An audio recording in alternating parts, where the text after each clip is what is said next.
Putin is weak, Zelensky claims, and the power of the Russian president is dwindling. According to Ukrainian President Volodymyr Zelensky, speaking exclusively to CNN, Vladimir Putin is losing control of his own people, and his weak response to the armed Wagner rebellion is evidence of this.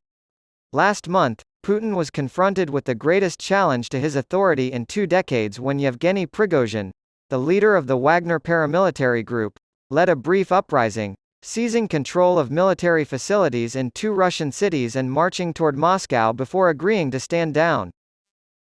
Putin's reaction is clear to us. In an interview recorded on Sunday, Zelensky said, "It's weak," when asked about the situation in Odessa, Ukraine for CNN. First of all, it's clear that he doesn't have absolute power. Wagner's successful invasion of Russian territory demonstrates how simple it is to do. Putin has no influence over regional conflicts. His former vertical position of power has completely collapsed. Wagner fighters, led by Prigozhin, received some support from the Russian public as Prigozhin mounted an unprecedented challenge to Putin's rule. CNN's geolocated video from June 24 shows a jubilant crowd watching as the Wagner boss's car leaves the southern city of Rostov-on-Don. Zelensky claimed that half of Russia sided with Wagner's boss and the paramilitary group's mutiny, based on reports from Ukrainian intelligence. Prigozhin's failed insurrection and the slow push by Ukraine to retake territory occupied by Russia make this interview with Zelensky all the more important. As a result of the scrutiny from Western allies, CIA Director Bill Burns recently visited Kyiv and met with Zelensky and Ukrainian intelligence officials, according to a CNN report from Saturday. Zelensky said he was surprised to learn that the media had covered his meeting with Burns.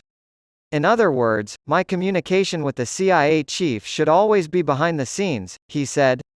What Ukraine requires and Ukraine's willingness to take action are 2 of the most pressing topics we discuss.